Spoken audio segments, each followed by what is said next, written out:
आज आप लोग को क्लास 12th का मैथमेटिक्स पढ़ाएंगे। इसमें हम लोग बहुत वेटेड वाला चैप्टर को चुने हैं जिसका नाम है कैलकुलस। इसमें काफ़ी मार्क्स का एग्जाम के दृष्टिकोण से ये काफ़ी इम्पोर्टेंट चैप्टर है।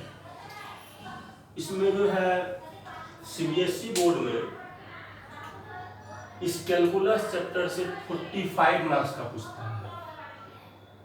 कैलकुलस चैप्टर से सीबीएसई बोर्ड में क्लास 12th में 45 मार्क्स का पूछता है और बिहार बोर्ड में करीब 44 मार्क्स का पूछता है, 44 मार्क्स का।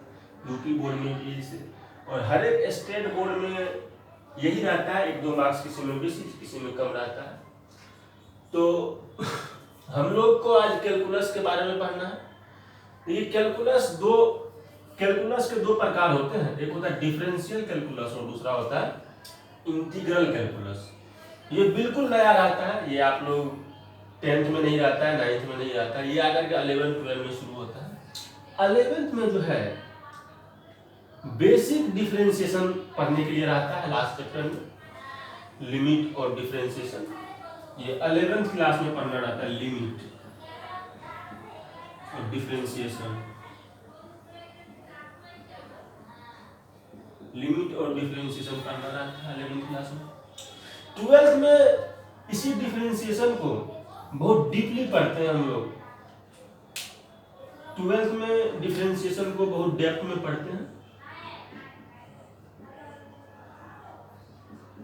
और इसका मानव जीवन में उपयोग कैसे होता है उसके बारे में भी पढ़ते हैं। एप्लीकेशन ऑफ डेरिवेटिव,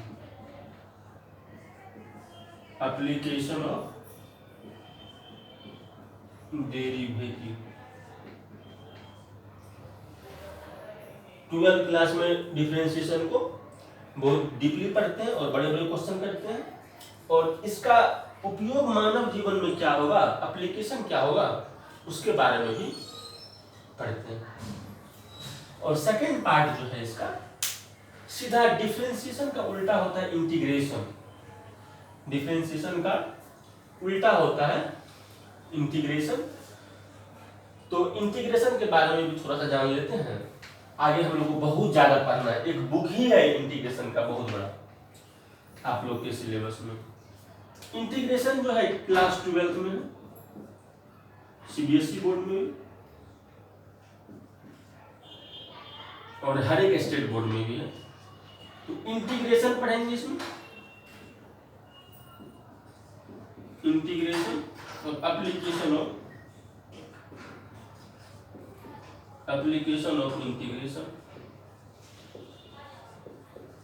इंटीग्रेशन और एप्लीकेशन ऑफ इंटीग्रेशन पढ़ेंगे। अब देखिए ये जो इंटीग्रेशन होता है इसमें खास करके हम लोग एरिया निकालने के लिए सीखते हैं। जैसे ये सर्किल है, सर्किल का एरिया कैसे निकलेगा इंटीग्रल मेथड से। और जैसे मान लीजिए इस तरह का कोई खेत है, ऐसा कोई खेत है, ऐसा खेत आप लोग देखे ही है, और मान लीजिए कि ये कितना जगह छेदता है। इस तरह का जो जिसका एरिया निकालना मुश्किल होता है उसको हम लोग इंटीग्रेशन करके उसका हम लोग एरिया निकालते हैं। तो देखते हैं, पहले हम लोग डिफरेंशिएशन सीखना पड़ेगा। इंटीग्रेशन को सीखने के लिए सबसे पहले हमको डिफरेंशिएशन सीखना पड़ेगा। ज्यादा मार्क्स का इंटीग्रेशन पूछता है, लेकिन मेन होता क्या है, क्योंकि इंटीग्रेशन जो है वो डिफरेंशिएशन का उल्टा होता है। यही कारण है कि इंटीग्रेशन सीखने से पहले हमको डिफरेंशिएशन सीखना पड़ेगा। दोस्तों ये जो डिफरेंशिएशन है इसके बारे में आप लोगों को कुछ फार्मूला है वो हम बताते हैं, उसको याद कर लेना पड़ेगा, फिर हम लोग सॉल्व करते हैं सब।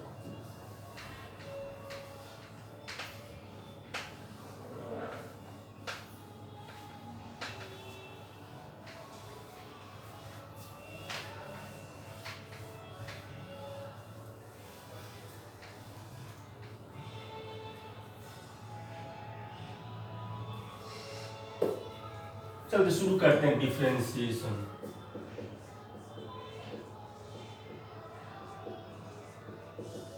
डिफरेंशिएशन देखिए इसको लिखा जाता है d upon d x.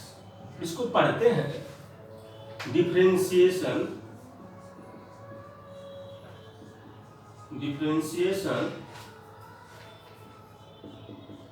With respect to x. Differentiation with respect to x, इसको हिंदी में अवकलन एक्स के सापेक्ष में, एक्स के सापेक्ष में हमको क्या करना है, इसका डिफरेंशिएशन निकालना है, इसका अवकलन निकालना है। चूंकि इस लाइन को हम लोग को बार बार लिखना पड़ता है, यही कारण है कि शॉर्ट में इसको बोलते हैं डिफरेंशिएशन। ये पूरा को डी आई डबल एफ लिखते हैं और समझते हैं differentiation with respect to x, with W for with, R for respect, T for to और एक्स तो हम लिख देते हैं। Differentiation with respect to x, और इसको पढ़ते हैं शॉर्ट में एक्स के सापेक्ष में differentiation d upon d y. इसको हम लोग पढ़ते हैं डिफरेंशिएशन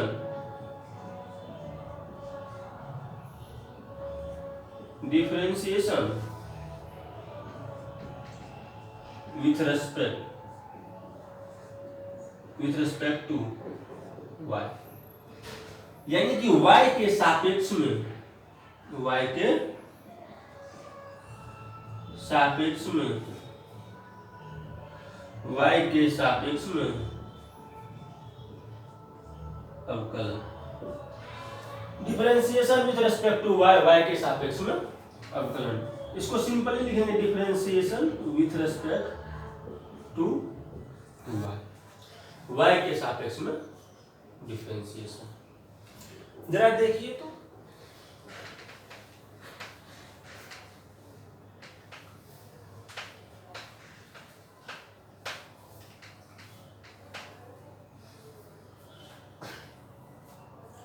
ये एक होता है वेरिएबल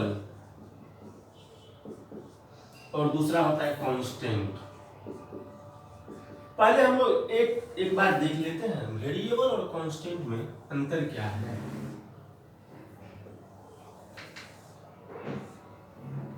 वेरिएबल क्या है, वेरिएबल में मेनली एक्स वाई जेड, ये सबको वेरिएबल में लिया जाता है, और कांस्टेंट के रूप में ए बी सी डी ऐसे स्मॉल नंबर है। वेरिएबल का मतलब होता है जिसका मान हमेशा बदले, जिसका मान जो बदल सके, और कांस्टेंट मतलब फिक्स वैल्यू, फिक्स वैल्यू को, जैसे 5, 10, ये सब एग्जाम्पल है कांस्टेंट का। 5.5, 9.7 etc। और वेरिएबल का मतलब मान लीजिए किसी से पूछा जाए कि आपका उम्र क्या है, और वह बोले मेरा उम्र जो है, किसी एक आदमी से पूछा आपका उम्र क्या है, आपका उम्र क्या है, उन्होंने उत्तर दिया कि मेरा जो उम्र है मेरे दोस्त के उम्र से 5 वर्ष अधिक है, मेरे दोस्त के उम्र से 5 वर्ष अधिक है। हो सकता है उसका दोस्त का उम्र 20 वर्ष होगा, उसका उम्र होगा 25 वर्ष, लेकिन वो उसका दोस्त का जो उम्र है वो फिक्स होगा। लेकिन यदि उसका उम्र हम लोग को नहीं पता है तो उसको हम लोग वेरिएबल मानते हैं, जिसका वैल्यू हम लोग को पता नहीं रहता उसको हम लोग वेरिएबल मानते हैं। मान लीजिए कि x इक्वल टू 10 है, x इक्वल टू एक जगह 10 है, एक जगह 20 है, एक जगह x इक्वल टू 25 है, तो हर एक जगह x का वैल्यू क्या हो रहा है, चेंज हो रहा है, बदल रहा है। तो x जो है, x का मान, y का मान हमेशा वेरिएबल के रूप में लिया जाता है। चलिए ये ज्यादा वेरिएबल के बारे में हम लोग को पढ़ना ही नहीं।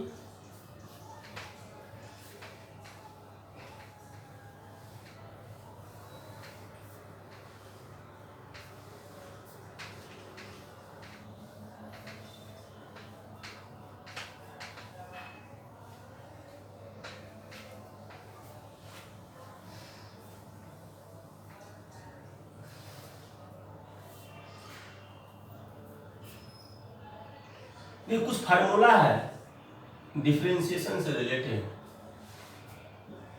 D by d x, differentiation of x पर पावर एन इक्वल टू, इसको पढ़ेंगे डिफरेंशिएशन ऑफ एक्स पर power n equal to, differentiation of x पर power n with respect to x, x के सापेक्ष में एक्स पर पावर एन का डिफरेंशिएशन। देखिए क्या होगा, ये एन जो है ये यहां उतरेगा, एक्स लिखाएगा एन माइनस वन, एक्स यहां उतरा, एन यहां उतरा, एक्स लिखाया एन माइनस वन। तो उदाहरण के रूप में देखिए, पहला एग्जांपल है D by d x, x पर पावर 5, ये क्या हो, 5 उतरा, एक्स लिखाया 5 माइनस वन, 5 एक्स पर पावर 5 में से किया 4, ये हो गया।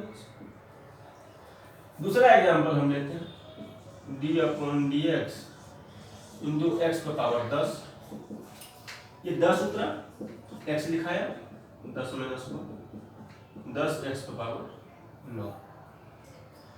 अब देखिए ये डिफरेंशिएशन है।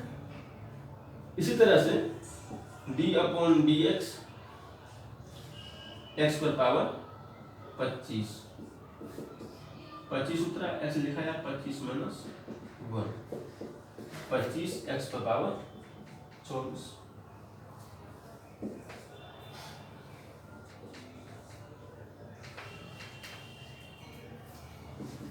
चार नंबर में देखिए डिफरेंशिएशन ऑफ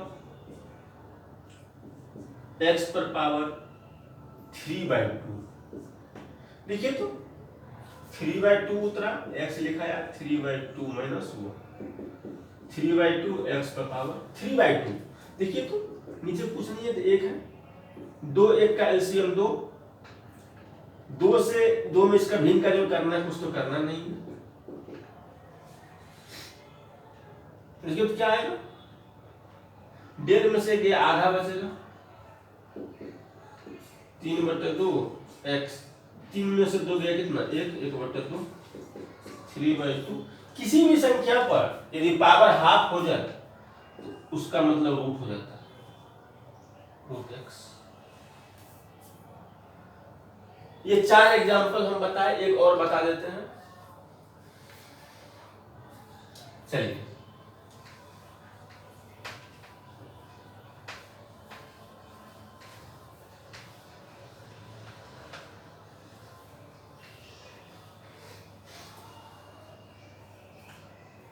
अगला एग्जांपल है 5वां, d upon d x into x पर पावर 1/2, यानी इसको रूट एक्स लिख सकते हैं। चलिए रूट एक्स का डिफरेंशिएशन करना है एक्स के सापेक्ष में, देखिए क्या होगा, d upon d x, root का मतलब होता है पावर हाफ,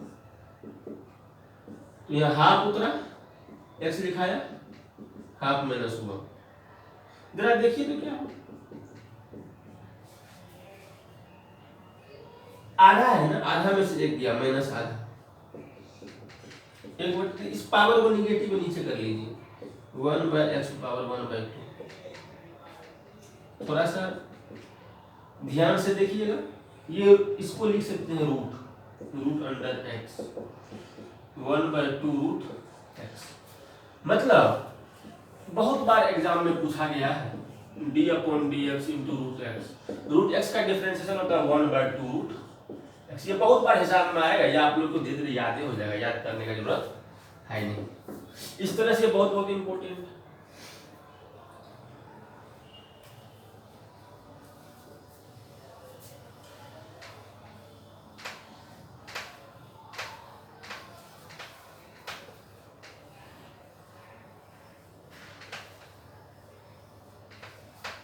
जरा देखिए तो पहला डिफरेंशिएशन का फॉर्मूला क्या होता है, x पर power n equal to n into x power n minus 1। दूसरा क्या, d upon d x into sine x, sine x का डिफरेंशिएशन होता है cos x, d upon d x into cos x, cos x का differentiation होता है minus sine x, d upon d x into tan x, tan x का differentiation होता है sec square x d upon dx into sec x। sec x का dc होता है sec x into tan x।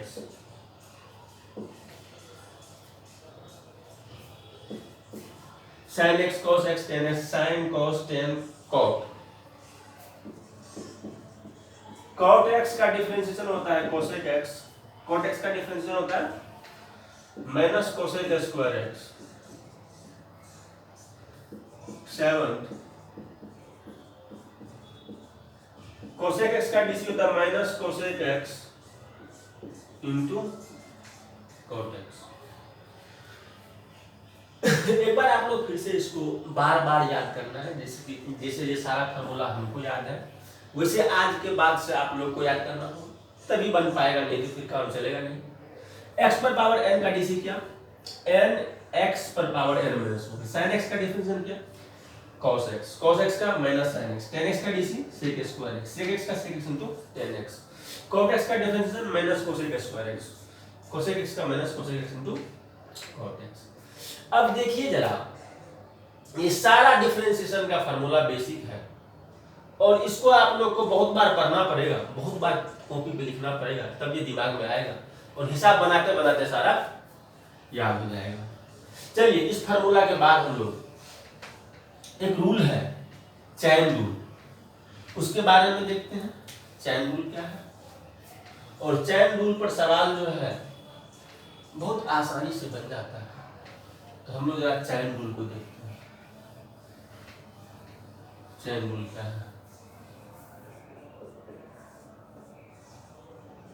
Chain rule, यह rule चैन की तरह चले। हम एग्जाम्पल के थ्रू देखते हैं। आप लोग का एक्सरसाइज जो है, एक्सरसाइज 5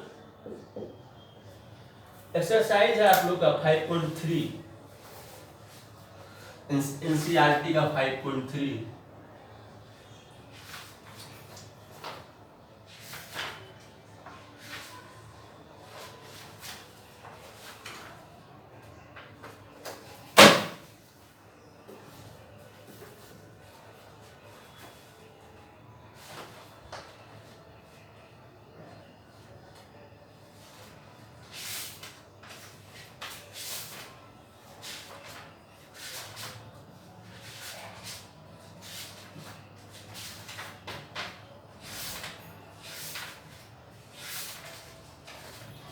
देखिए, एक्सरसाइज है 5.2 एनसीईआरटी का और ये बहुत ही इंपॉर्टेंट चैप्टर है। इस 5.2 में 10 सवाल है और इस 10 सवाल में से 100% पक्का है कि 2-3 सवाल जरूर ऑब्जेक्टिव और सब्जेक्टिव मिला करके आता है। तो देखिए, एनसीईआरटी क्वेश्चन नंबर फर्स्ट, यह है साइन एक्स स्क्वायर प्लस 5। ऊपर में एक स्टेटमेंट लिखा हुआ डिफरेंशिएट, ऊपर में एक स्टेटमेंट लिखा हुआ differentiate the function with respect to x. ऐसे लिखा हुआ differentiate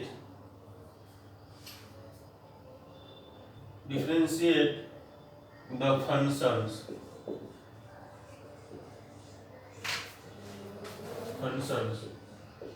with respect to x. 1 से 8 तक के क्वेश्चन को हमको डीसी करना है एक्स के सापेक्ष में। देखिए, वो जो लाइन लिखा हुआ differentiate the function with respect to x, उसके बदले में हम लिखे साइन एक्स स्क्वायर प्लस 5। जरा देखिए, साइन एक्स स्क्वायर प्लस 5। अब देखिए डी, ये जो एक्स स्क्वायर प्लस 5 है ना, वो यहाँ आ जाएगा एक्स स्क्वायर प्लस 5। जो यहाँ थीटा के प्लेस पर आता है वो नीचे आता है, फिर x square plus 5 dx।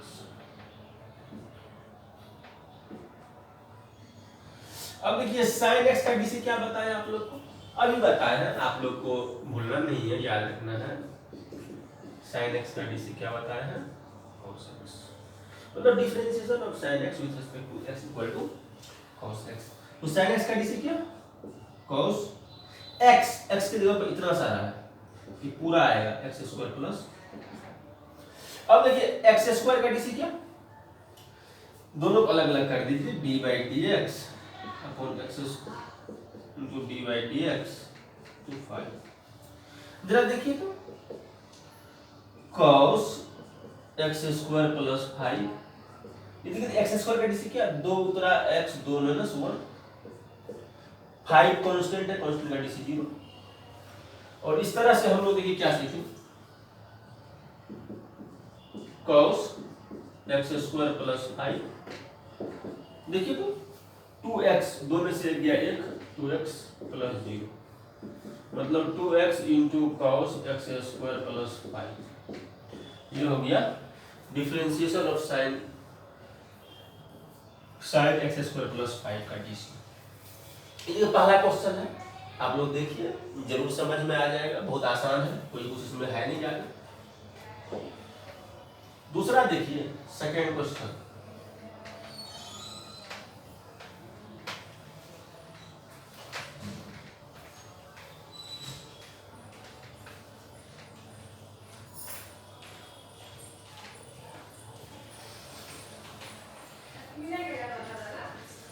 Second question है differentiation of cos sin x।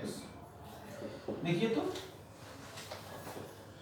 अब आप लोग जरा सोच के बताइए, cos x का डिफरेंशिएशन हम लोग क्या बताएं, cos x का डिफरेंशिएशन है माइनस sin x, ये हम अभी दिखाए हैं आप लोग, इस सबको पता होता रहना चाहिए।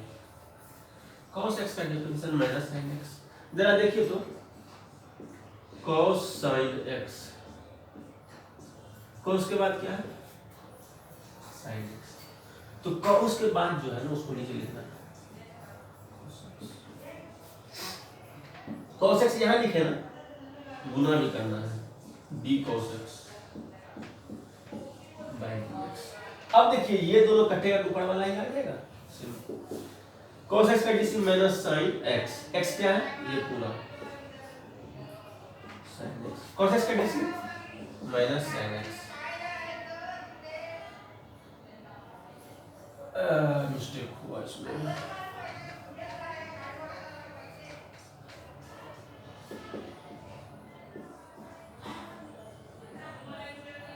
cos x cos sin x by d sin x into d sin x by dx, cos x का DC minus sin x minus sin x, तो sin x है x की जगह पे, sin का DC cos x minus cos x into sin x। आज नहीं तक आने देते हैं, कल 3 नंबर से शुरू करते हैं।